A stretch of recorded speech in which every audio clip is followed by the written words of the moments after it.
Assalamualaikum, hai teman-teman. Alhamdulillah ya, kita masih bisa ketemu lagi. Semoga teman-teman semua selalu mendapatkan rahmat dari Allah dan diberikan keberkahan dalam segala urusan. Hari ini insya Allah aku akan sedikit sharing tentang Rasulullah. Dalam surat Al-Kahfi ayat 110, barang siapa mengharapkan perjumpaan dengan Robnya, maka hendaklah ia mengerjakan amal soleh dan tidak menyekutukan dengan seorang pun dalam beribadah kepada Allah. Dari ayat tadi, para ahli menyimpulkan bahwa salah satu diterimanya amal seseorang adalah ikhlas karena Allah dan mengerjakan sesuai dengan syariat Rasulullah. Ittiba kepada Rasulullah SAW adalah salah satu syarat diterimanya amal kita. Allah yang maha pengasih lagi maha penyayang mengutus Rasulullah sebagai teladan kita yang menyampaikan risalah dengan hasanah dan penuh hikmah. Setidaknya ada dua alasan yang menjadikan kita taat kepada Rasulullah. Yang pertama, karena kita seorang muslim yang memang berkewajiban untuk mengikuti syariat dari beliau, atau yang kedua karena kecintaan dan ketulusan kita terhadap Rasulullah SAW. Nah teman-teman, alasan yang mana yang menjadikan kita memenuhi syariat dari Rasulullah? Yang pertama atau yang kedua? Nah, sebenarnya siapa sih Rasulullah itu? Yang membuat Ali bin Abi Thalib radhiyallahu anhu yang usianya masih muda yakin dan tanpa keraguan menggantikan beliau tidur di tempat Rasulullah di saat rombongan Al-Ghazwa yang diutus oleh kaum kafir merencanakan makar membunuh Rasulullah dengan pedang. Ali melakukannya tanpa takut dan tanpa ragu. Siapa sih beliau sallallahu alaihi wasallam? Yang membuat Abu Bakar sahabat karibnya, teman hijrahnya ke Madinah ketika mereka bersembunyi di Gua Sur dan Rasulullah tidur di pangkuan Abu Bakar. Saat itu Abu Bakar digigit oleh ular buas, tapi Abu Bakar menahan rasa sakit dengan sekuat tenaga agar tidak membangunkan dan mengganggu tidurnya Rasulullah. Hingga Rasulullah terbangun bukan karena teriakan Abu Bakar, tapi karena air mata Abu Bakar yang menetes di pipinya Rasulullah. Kemudian Asma bin Abu Bakar. Beliau adalah seorang wanita yang dalam keadaan hamil berusaha menjaga rahasia keberadaan Rasulullah, dan dengan telaten, dengan disiplin, beliau mengantarkan makanan melewati pasir panas dan cadasnya batu Bukit Sur. Rasulullah yang membuat Thalhah bin Ubaidillah yang lupa bahwa sayatan pedang dan anak panah yang menghujam ke tubuhnya bisa membuatnya mati. Bukannya Thalhah bin Ubaidillah lari menyelamatkan diri, tapi lebih memilih menjadi tameng dengan tubuhnya karena takut kekasihnya Rasulullah SAW tubuhnya terkena luka.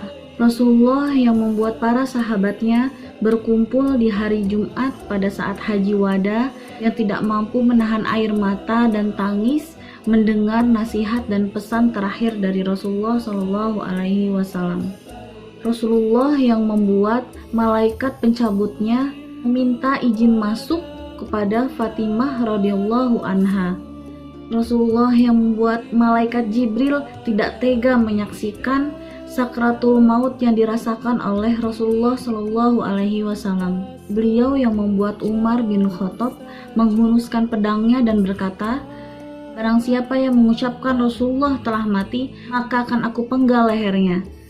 Umar untuk pertama kalinya mendengar berita wafatnya Rasulullah. Begitu cintanya ia kepada Rasulullah sehingga takut kehilangan Rasulullah SAW. Begitu besar dan kuat rasa cinta dan ketulusan orang-orang di sekitar Rasulullah terhadap beliau. Mereka sangat mencintai Rasulullah setelah kecintaan mereka terhadap Robnya. Allah SWT telah mengutus beliau menjadi manusia pilihan, pembawa risalah yang jauh dari sebelum beliau diangkat menjadi nabi dan rasul. Beliau telah memiliki akhlak yang mulia dan kecerdasan yang luar biasa. Tidak hanya orang-orang yang di sekitar beliau mencintai dengan tulus Rasulullah SAW, beliau SAW pun sangat mencintai umatnya. sangat mencintai orang-orang yang di sekitarnya, para sahabatnya, keluarga, dan semua umatnya. Suatu hari, detik-detik wafatnya Rasulullah Shallallahu Alaihi Wasallam, malaikat Israel pencabut nyawa meminta izin kepada beliau. Wahai Rasulullah, aku memberikan dua pilihan kepadamu. Engkau mau tetap di dunia atau engkau mau menghadap Rabb-Mu? Kemudian Rasulullah menjawab, aku ingin kembali kepada Rabb-Ku. Saat itulah detik wafatnya Rasulullah Shallallahu Alaihi Wasallam. Kemudian malaikat Israel mencabut nyawa beliau. La ilaha illallah, tidak ada kematian yang tidak ada sakratul maut. Wahai malaikat Israel, begitu sakitnya engkau mencabut nyawa ini. Malaikat Israel kemudian berkata dengan pelan, wahai Rasulullah, baru pertama kali ini aku mencabut nyawa seorang manusia dengan sangat lembut sekali, 70 kali lebih ringan dari biasanya. Dengan lirih Rasulullah berkata, wahai malaikat Israel, yang aku rasakan ini sudah sangat ringan, 70 kali lebih ringan dari biasanya. Ya Allah, la ilaha illallah, bagaimana dengan umatku? Bagaimana dengan mereka yang nanti akan engkau cabut nyawanya? Kemudian malaikat Israel menjawab, mereka hanyalah manusia biasa, dengan seperti biasanya aku akan mencabut nyawa mereka. Kemudian Rasulullah berdoa kepada Allah, ya Allah, ya Rabbku, sungguh tidak ada kematian yang tidak ada rasa sakit sakratul maut. Ya Allah, ku mohon kepadamu, bebankan saja rasa sakit sakratul maut yang diderita umatku, tak aku saja yang merasakan sakit sakratul maut yang nanti akan mereka alami. Malaikat Jibril yang melihat tidak mampu lagi, tidak tega lagi menyaksikan Rasulullah dicabut nyawanya. Ya Allah, begitu cintanya Rasulullah terhadap umatnya, bahkan umat yang belum ditemui oleh Rasulullah sendiri, yaitu kita. Kita adalah salah satu umat beliau yang belum pernah Rasulullah berjumpa dengan kita, tapi rasa cintanya seperti seorang ibu yang rela merasakan sakit demi anaknya, yang rela mati demi anaknya. Masya Allah, Allahumma sholli ala Sayyidina Muhammad wa ala ali Sayyidina Muhammad. Teman-teman semuanya, dalam keadaan sakit seperti itu pun Rasulullah masih memikirkan kita, masih memikirkan umatnya. Ummati, ummati, ummati, gumam Rasulullah seperti itu ketika beliau wafat. Beliau berdoa kepada Allah untuk diringankan rasa sakit sakratul maut kita, dan biarkan Rasulullah yang mengembannya. Begitu cintanya, begitu tulusnya Rasulullah terhadap kita. Bagaimana dengan kita? Bagaimana dengan kecintaan kita terhadap Rasul kita? Setelah berdoa, kemudian Allah mengabulkan doa Rasulullah. Rasulullah merasakan sakit yang sangat luar biasa. Malaikat Israel dengan perlahan mencabut nyawa beliau. Seketika itu muncullah butir-butir keringat di keningnya Rasulullah. Rasulullah yang berada di pangkuannya Aisyah mengalami kesakitan yang luar biasa. Kemudian Aisyah melihat begitu sakitnya beliau dan memegang kulit Rasulullah Shallallahu Alaihi Wasallam. Suhu panas yang tinggi terasa oleh Aisyah. Kemudian Aisyah pun memberikan kain basah dan ditaruhlah di keningnya Rasulullah, hingga setiap kain basah itu ditempelkan di kening Rasulullah, ditempelkan ke kulit Rasulullah. Seketika itu keringlah kain basah tersebut. Lihat teman-teman semuanya, demam Rasulullah begitu sangat tinggi. Ketika kita merasa demam, ketika kita merasa suhu badan kita tinggi, bagaimana rasanya? Pusing, lemas, sakit gitu yang kita rasakan. Bagaimana dengan Rasulullah yang merasakan demam, yang merasakan sakit berkali-kali lipat dari umatnya? Tapi dengan rasa sakit itu tidak mengurangi sedikit pun kelupaan beliau terhadap umatnya. Rasulullah sadar sebentar lagi ia akan menghadap Rabb-Nya. Maka Rasulullah memberikan nasihat dan pesan-pesan terhadap orang-orang yang mendampingi beliau. Kemudian salah satu pesannya Rasulullah berkata, wahai para sahabatku, sampaikanlah salam dariku untuk para umatku, umatku saat ini dan umatku yang hidup jauh dari zamanku. Masya Allah, lagi-lagi Rasulullah dalam keadaan seperti itu, beliau masih menitipkan salam untuk kita. Mari kita sama-sama mengucapkan salam kepada beliau.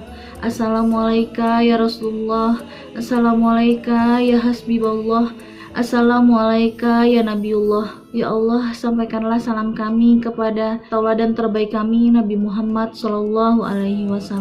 Setelah Rasulullah mengucapkan salam dan memberikan pesan-pesan kepada orang-orang yang mendampingi beliau, kemudian beliau mengangkat tangannya dan mengucapkan La ilaha illallah.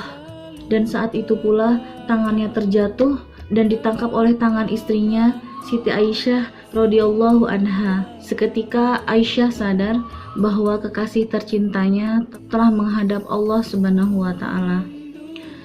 Gemparlah Madinah dengan berita wafatnya Rasulullah, sampai terdengar berita tersebut di telinga Umar bin Khattab.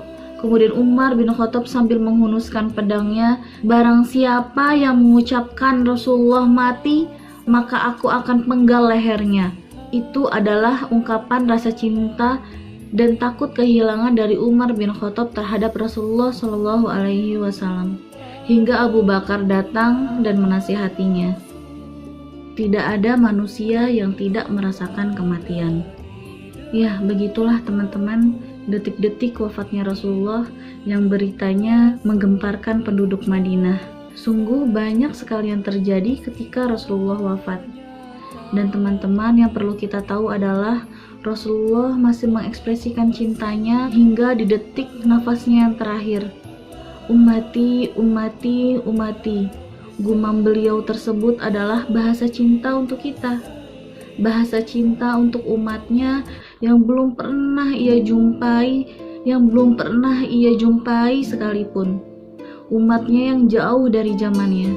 Semoga itibak kita kepada Rasulullah itu karena kecintaan kita terhadap beliau, bukan hanya semata karena kewajiban kita untuk mengikuti syariat beliau. Semoga segala yang kita lakukan untuk mendirikan sunnah-sunnah beliau karena kecintaan kita terhadap Rasulullah SAW. Semoga kisah ini bisa menjadi teladan buat kita semua dan kelak kita mendapatkan syafaat Rasulullah SAW, bisa berjumpa dengannya dan bisa berjumpa dengan Allah Subhanahu wa taala.